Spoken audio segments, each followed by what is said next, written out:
everybody, I'm Lidia Rodriguez and this is Small Biz Spotlight 210. So thank you so much for joining me for another episode. And for any of you who are new to me, what I'm trying to do with this channel is exactly what the title says, is to put a spotlight on small businesses in San Antonio and the surrounding areas. So here we are again in the WUSA, Women Unlimited of San Antonio, office buildings and urban office building. And with today's guest, it's super important, so go ahead, pause the video, get a paper and pen, because this is for everybody. Very important information. I have today Johanna Dobbins. Yes. From Optimized Business Management. Yes. Now you may think that this doesn't pertain to you, but it does. Yes, it does. Yes, it does. So if you can please stay till the end of this video, please. I do have some important information to share with all of y'all. So today we have Johanna Dobbins from Optimized Business Management. Yes. Okay, so Johanna, full introduction, name, family, everything. Okay, so hello everybody. Like she said, my name is Johanna Dobbins and I am with Women Unlimited also. And I have a business called Optimized Business Management. And basically what that means is I come in and I completely optimize your business from start to beginning. That includes from bookkeeping to taxes to payroll to you name it, and every intricacy within that. Okay. So it's basically within the business aspect and the finance aspect of your business. That's what I do. That heavy lifting stuff. The heavy lifting. So I always tell people I'm the money lady. So yeah. Wow. Yeah. Okay, so were you born and raised here in San Antonio? I was not born here. I was born in Central America in Honduras. Wow. I came here at the age of 6 years old with my mother and my brother and sister. And I was raised here in San Antonio for the most part here. I grew up and I graduated from Southwest High School, so go Dragons. And after that I went into college. I went out to college and then the military. And then I moved back after the military, and then here I am now. Oh, wow. So you were in the military? Yes. What branch? I was in the Army. I did 8 years in the Army. Oh so, my yeah. God. Well, yeah. thank you so much for your No, service. thank you. For everything you've done. Thank you. Wow. That's a big journey. Yes, it has been. I kind of always knew that I was going to do the military, but due to an unfortunate accident, I did have to medically retire. If not, I would probably still be in there now, but life has a way of kind of changing things around for us. But that's okay. I have a great career now, and I'm fortunate. Well, we're glad because you're going to help a lot of my viewers here. So, were you always interested? You knew you wanted to be in the military, Yes. but were you always interested in numbers? Actually, the crazy thing is no. No, I went into college and I did Spanish literature because I was going to become a professor. You know what I mean? Wow. And but no, it turned out that my career path always led me into project management, and then from project manager I went into accounting and then controller and so on and so forth. So my career path is what actually led me to where I am now versus what my educational path went differently. But now I'm back in school, and because I currently do hold my certification through the NAC, it's called the NACPB, which is the National Association for Certified Public Bookkeepers. But I'm trying to get my CPA and all that, so while I'm doing all this, I'm also doing that now. So Wow, that's you have to keep in life. You have to keep going. You have to keep moving. You know what I mean? Yes. If not, you're just gonna stay behind. And I want so much more for my business and for Women Unlimited and for those who are within that I want to be able to provide so much more. So in order to do that, we have to continue growing. Exactly, and there's always something to Yes, learn. exactly. I love that. There's always something to learn. Yes, absolutely. All right. So, how did you then come up with this business? Well, when I first got out of the military, I didn't know exactly what to do. And then my brother started a construction business. And then I was like, okay. He's like, hey, he knew that I was always, in finance because of my military career. And then he asked me if I wanted to help him out. So I was like, you know what? Yeah, let me try and see how I can do. And now he owns a $500,000 company. You know what I mean? And this was almost 4 years ago.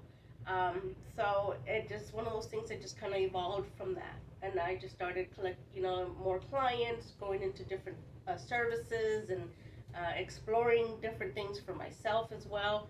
I truly believe in growing professionally as well as in every aspect of our lives. And bookkeeping was the first thing that I did, and then I went into HR and stuff like that because the services were needed by my clients, not just him. So as I continued to grow. Oh, okay. Yeah.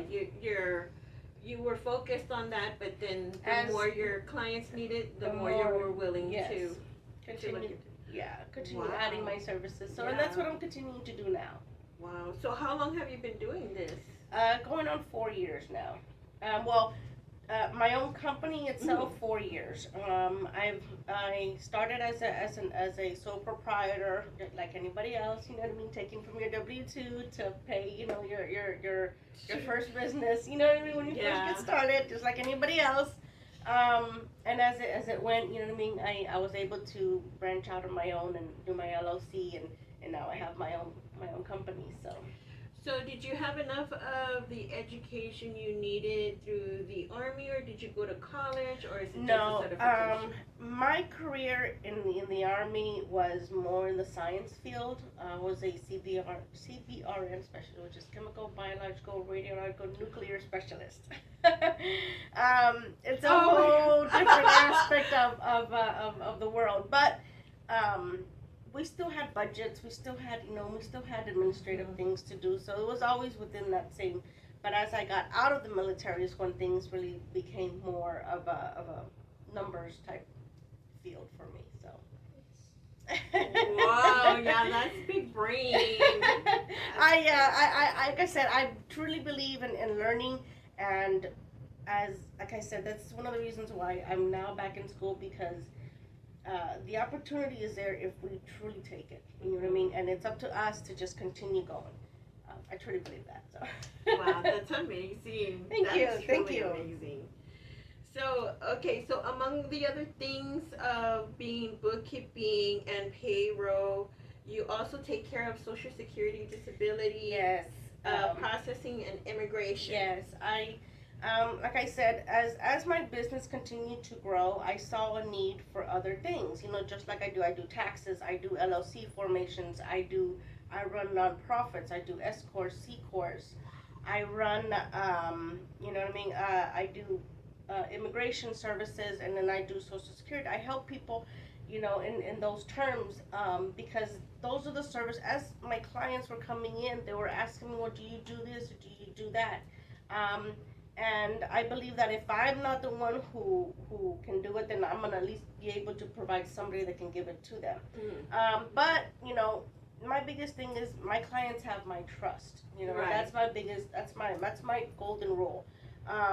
So in order for me to be able to provide those services, I've been able to, I did some studying, and now I do have an actual company that I go through, and you know what I mean, and I provide the Social Security in terms of if somebody hasn't, or if they haven't applied, they can apply, or if they're in the appeal process, you know what I mean, we can help them in the appeal process, as well as with immigration. With immigration, currently right now, I have one client who is here in the United States but wants to get his family who's in Mexico, so I'm helping them do that. We do petitions for for asylum, visas, work visas. I mean, there's so many different services that I hope to continue providing, and that's one of the ones that is truly passionate for me because I'm Hispanic. So, and just like, many Hispanics who come here, we come here to work, and we come here to continue giving back to the country that's given us.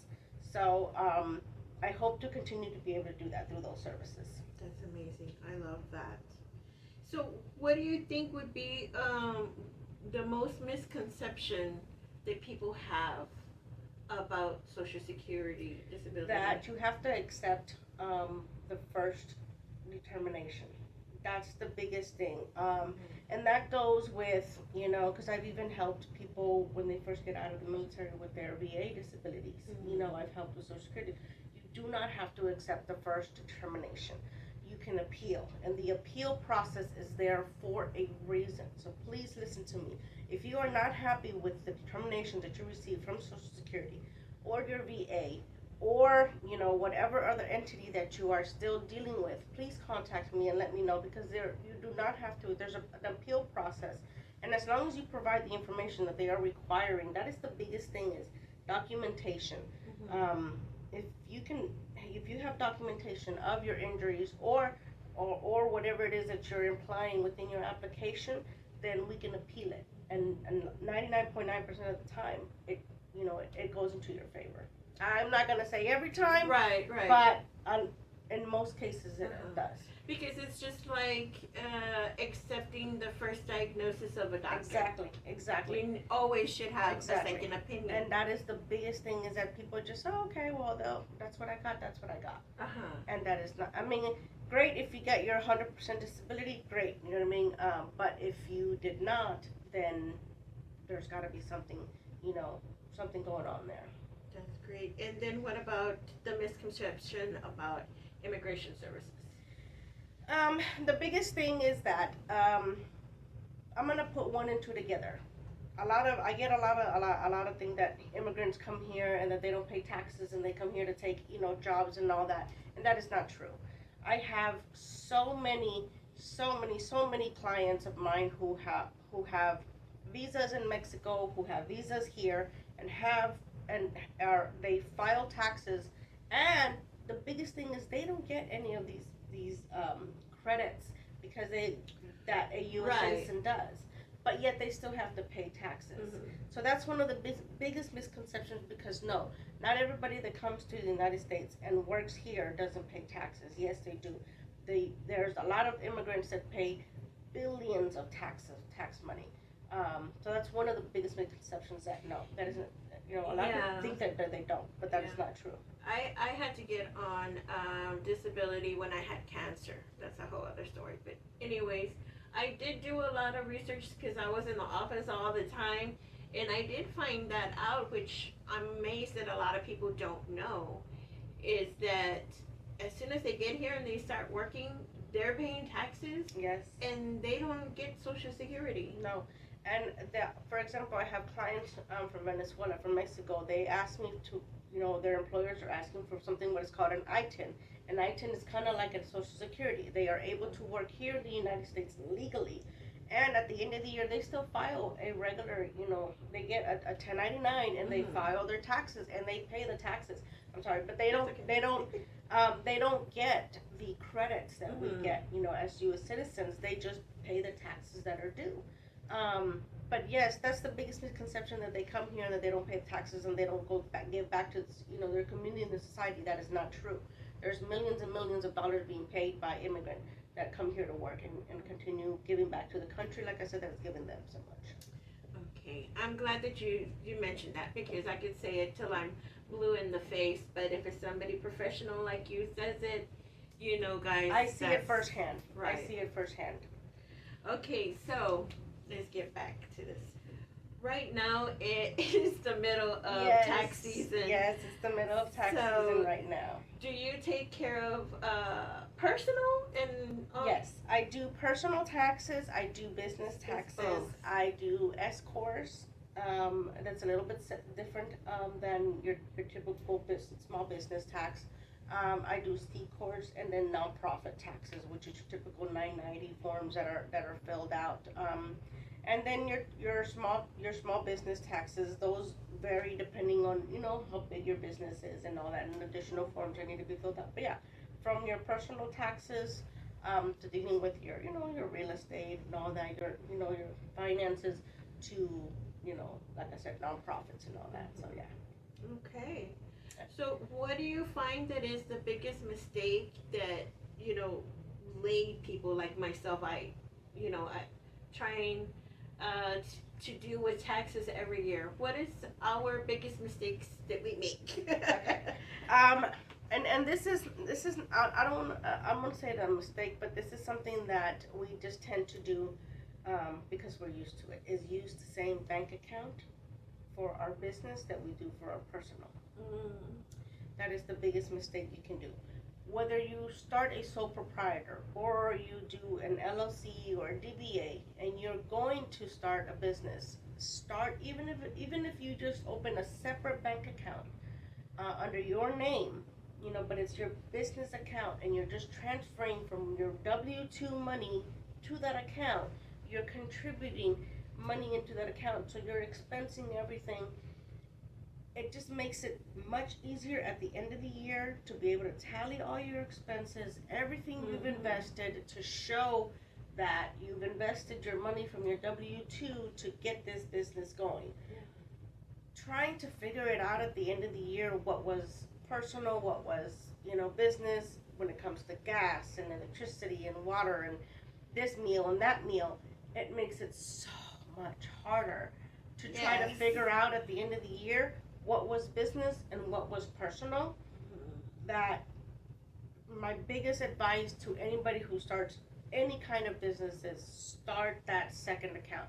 Whether you just started under your business name because you have your EIN already, or if you just open another just plain bank account under your name, do that and have all your expenses for your business come out of there.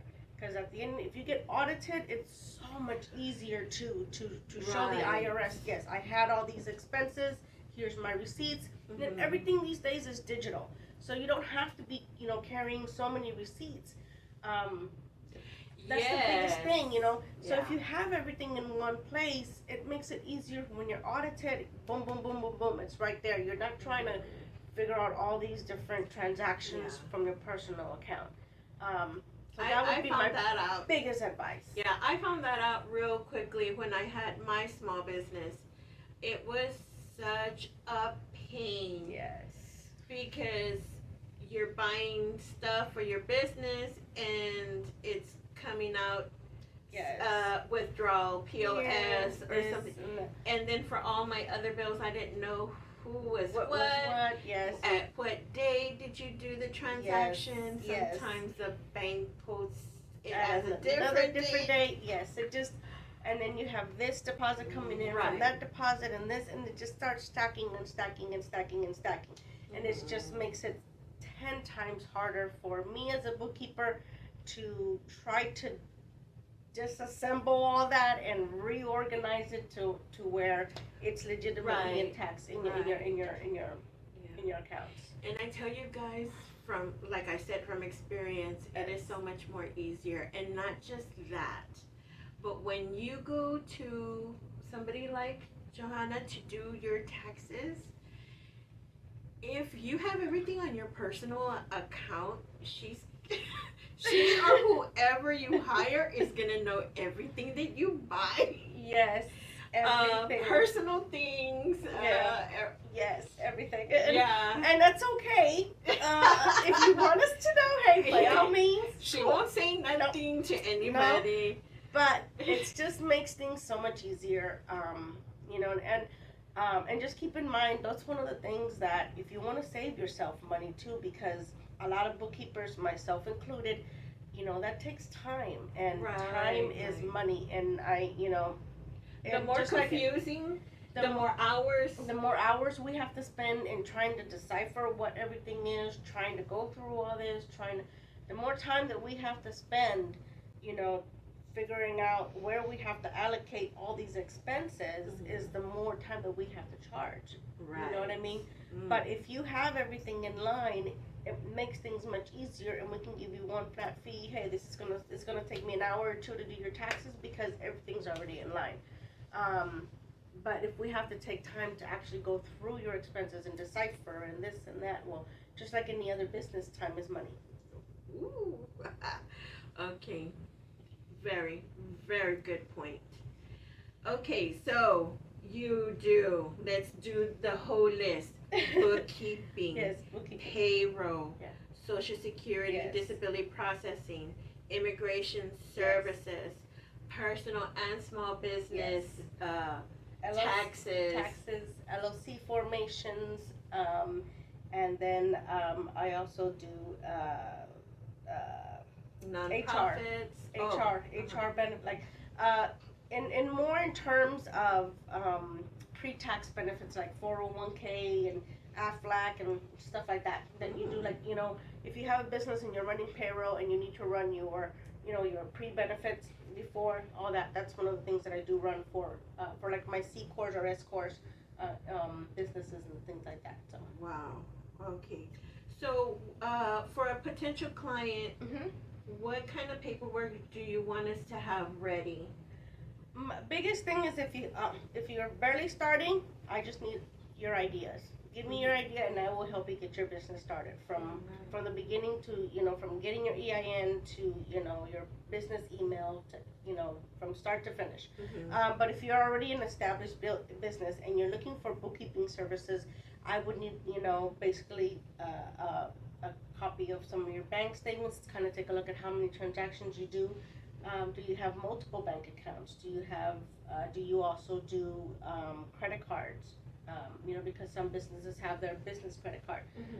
All that kind of falls into place. I would kind of need to take a look at the volume of business that you do, the type of business that you do. Sometimes, I'm not an expert in every single entity, so if it's not something that I don't feel comfortable with, but I can refer you to somebody that I know that might be better aligned for you. For example, I had a customer that needed a realtor, an accountant that specialized in realty.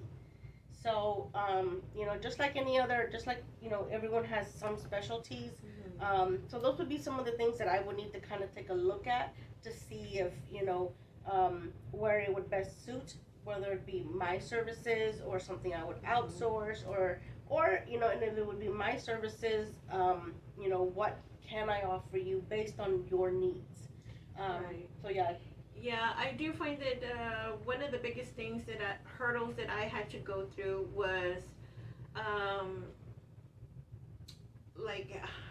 not just what was coming in, what was going out, but is it best to do quarterly? Is it best to wait annually, depending on how much volume? Right. And there's different type of businesses. Is it something where you're having to pay sales tax quarterly? Is there something where it's just a service, where you're only providing a service and it's not something where you're having to keep inventory? I mean, there's all these intricate things that come into a business that, as a bookkeeper, as a potential CPA, I would need to have in order to determine, okay, this is the best, plan for you. Let's go this way. Let's do this. Let's do that. And I'm big on setting goals, on setting, and I'm big on following up and making sure that my clients are in line with what we have as their financial plan. I'm big on having a financial plan for my clients and that we follow and we stay in line. That's remarkable, because I wish I had you when I had my business. Because all of this stuff, you're pulling your hair, trying to figure out everything, and then you're it's like, a lot. It's a lot. It's a lot. I'm not gonna say no. It's a lot. When you first open a business, something as simple as how do I start a line of credit for my business? Being able to answer something like that. What kind of account should I open? How do I manage, my expenses? Nowadays, there's so many apps that people can use to help them. This is just, a little tidbit, an extra that I will give you guys. There's apps like Expensify, apps like Wave, WAVE. They will even link your bank account to the app, and you can start, allocating some of your expenses. Wow. So at the end of the year, and a lot of them cost under $10. $10. And I think Wave is $5, and I think Expensify is $10.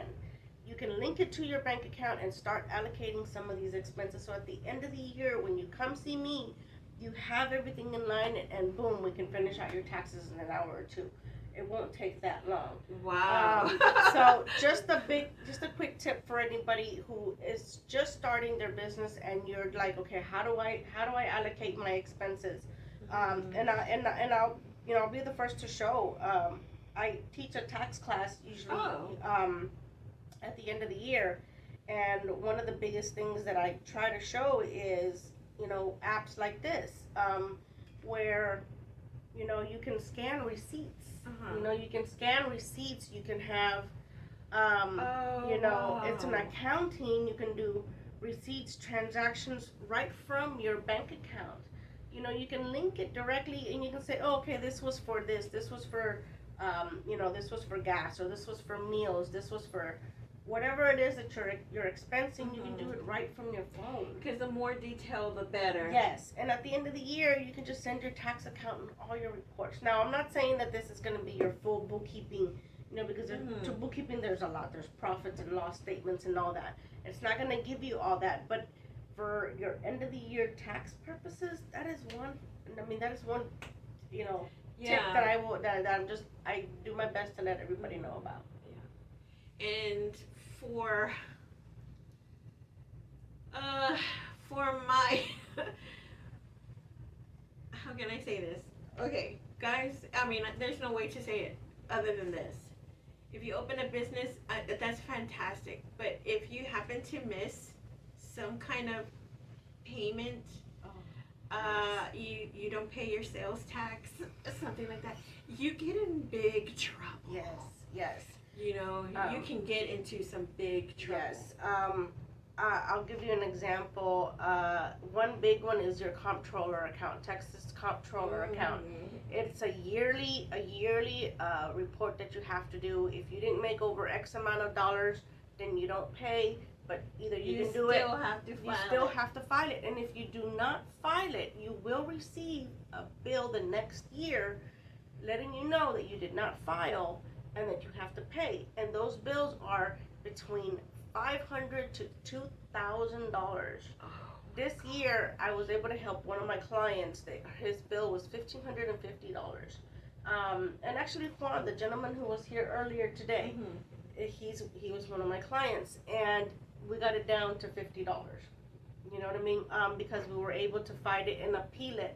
And but again, if you find yourself in situations like that when you don't file, contact someone who is in taxes, contact someone who knows a little bit more about this that can help you get out of it, because either pay $50 or $1,550.